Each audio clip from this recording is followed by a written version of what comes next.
Okay, Elisha, so thanks so much for joining me today, and congratulations on representing Guam and doing all the wonderful things. So tell me, what is your connection to Guam, and where'd you go to school here, and what village did you grow up in? So I'm an island girl from Chalampago. My dad is Benny Crawford. I was born actually in Oakland, but we moved back to Guam when I was about 8. Did all my early years, all through high school in Chalampago in my little house out there. And I'm a graduate of Notre Dame High School, class of 91. Very cool. So you're all Rah Rah Royals? Rah rah Royals, yes, absolutely. Okay. And how did you get into cooking? And tell me, like, what styles of food do you prepare, and what's your favorite thing to cook, and then juxtapose that, if possible, with what's your favorite thing to eat? Oh my goodness. Okay, well, getting into cooking, my Nana always cooked. My little old lady cooked for me my whole life, so I wasn't actually raised to cook. In Guam, we live at the fiestas and we live with the neighbors bringing stuff over. So I actually didn't learn to cook until I got to college. And when I met my husband and we were dating, I decided, I got to do something to keep this man, and I got to be able to feed him with some good stuff. And I think I really just harkened back to how my Nana would feed me. It was with absolute love. And so obviously my flavors are going to be bent to the islands. Lots of coconut, lots of stufao, lots of, kelagwins. I do a lot of that kind of thing in my house. And that what I love to eat the most these days, though, is I've replaced my rice habit with quinoa. Quinoa is what I'm known for here in Portland, especially. It's what I blog a lot about. So that's kind of taken the place of my white rice, day to day.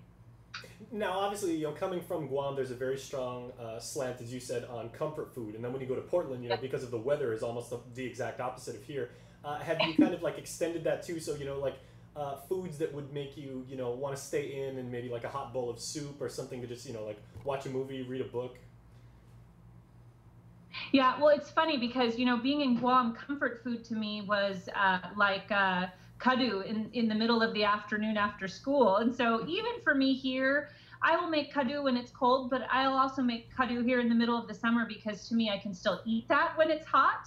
I think I've kind of tainted my kids to have to expect stew in the middle of the summertime here just because of how I grew up. But yeah, comfort food for me, it always is going to come back to flavors I grew up with. So we do a ton of mango in our house. I'm really happy right now because they're very plentiful, at Costco. We do a ton of coconut-inspired dishes, lots of coconut milk in the way I cook. So all of that brings me the comfort of just growing up at home and being in Guam and bringing those flavors into my kitchen here in Portland. Mm-hmm. Have you created like somewhat of a community out there in Portland of people that are now getting into like island food, and they want to find out, where they can get the ingredients and, how they can combine these flavors? Not yet. I try and do it through my blog in a really subtle way. Like being an island girl, if somebody's following my food, they're going to get a taste of mango and coconut milk and all that stuff.